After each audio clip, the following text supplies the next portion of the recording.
Last time we remembered that God providing a way of escape for Noah and his family from the flood was not something they deserved, not even because of Noah's faith. It was a measure of God's grace.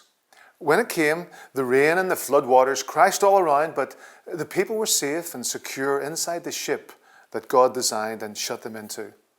This reminds us that having put our faith in Christ, we are safe from God's judgment because it already came onto his Son. We also remembered Abraham's faith and the promises from God. We saw in the story of the substitute God provided for Isaac a picture of how Jesus was our substitute sacrifice when we had no way of escaping the results of sin. We pick up our brief overview of the narrative 4 centuries and some 6 generations later. Abraham's descendants, now numbered in the hundreds of thousands, they were still living in Egypt after having moved there during the time Joseph enjoyed enormous status and authority.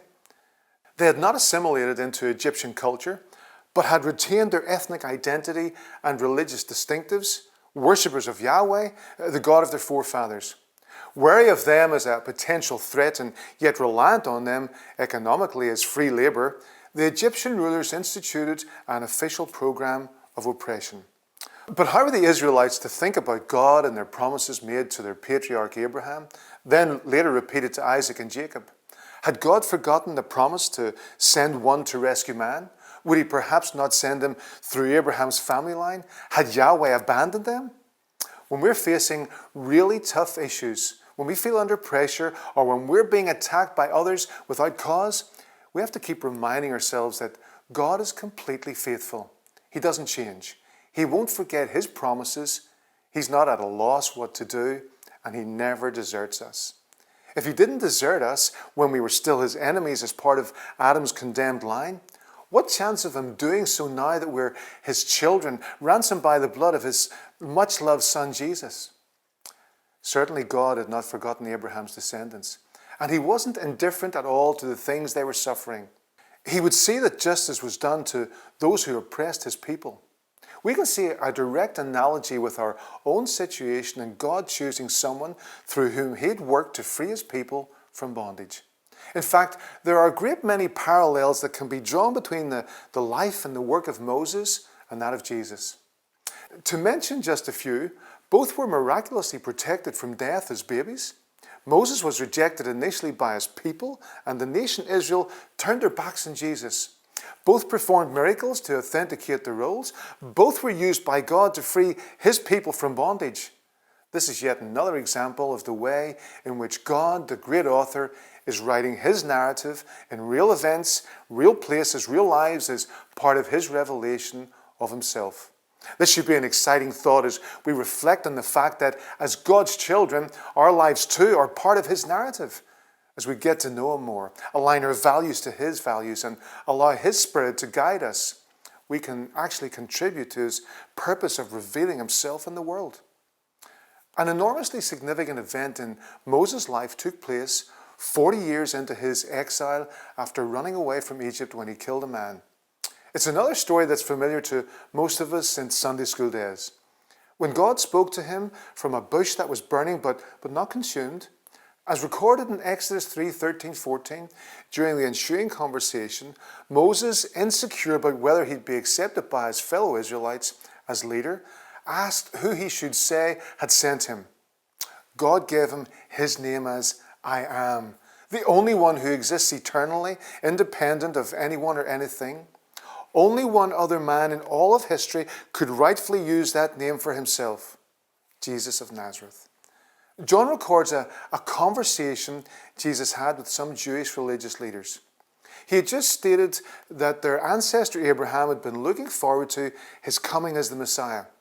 When his audience questioned how Jesus, a relatively young man, could possibly know what Abraham had been thinking centuries before, he outraged them with his reply that we read in John chapter 8, verse 58. He said, I tell you the truth. Before Abraham was even born, I am. He was asserting that he, like the Father, is eternally there, that he's here, without need, self-existent, complete, absolute, This is who our Master is, and he has said that he's always with us. Because of him, and through the lives we now lead with him, we can have everything we can ever need. We know what happened next. Moses eventually went and demanded on God's behalf that the king, the Pharaoh of Egypt, would let the Israelite people go. When he refused, God allowed a disastrous natural event to overtake Egypt. In the aftermath, the king said he'd let the Israelites go and worship their God outside the borders of his territory. But as the disaster receded, he changed his mind. This pattern was repeated 9 times, with the Egyptian areas being devastated while the Israelites were not affected. Yet another illustration of how God always protects his own people and does not allow his righteous judgment to impact them.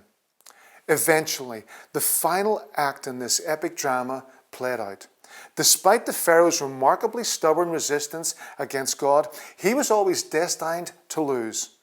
God was going to take the life of every firstborn child from every house in a move that would finally convince the Egyptian monarch that he could not win.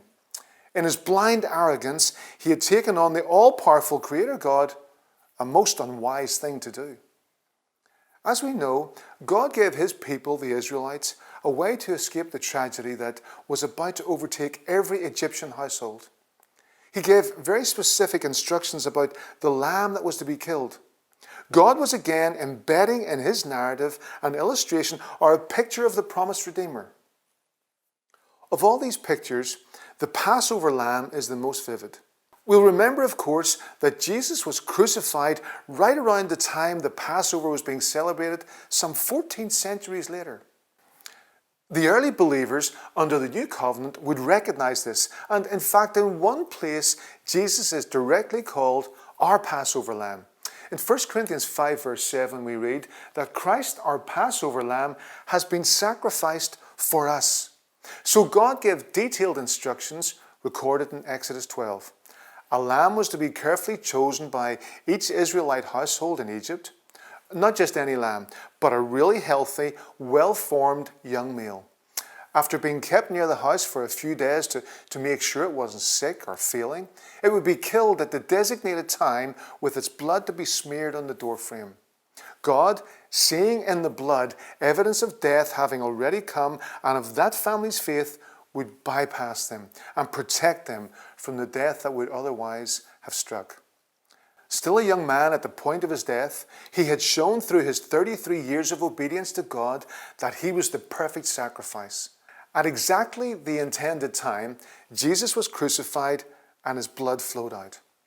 When we believed in Jesus' death, we entered into and so were permanently identified with that death, marked as it were by his blood. It's like we hide behind it for protection. So God sees that, and because he's totally satisfied by his son's sacrifice for us, he will never bring death to us. It simply cannot happen. Of course, that doesn't mean we won't physically die. But instead of death being the start of eternal separation from him with all its terrible implications, death for us means being with him forever, being really alive. The events following the Passover are just as well known, but it's worth pushing through the Sunday school familiarity and even triviality that often gets attached to the stories and to remind ourselves briefly just how dramatic it must have been, and also to mine the seams of truth that God placed there to encourage and to instruct his people down through the centuries. We thought last time about the powerful metaphors here. The enormous group of Israelites were now on the move in the wilderness, but with their backs to the sea and the king and his army bearing down, they had no way of escape. How did they get into this situation? God makes it very clear in his narrative that he had been leading them, visibly in fact, with a column of cloud during the day and fire at night. God's word to Moses make it very clear that he had brought the Israelites to this seemingly impossible situation to reveal something about himself.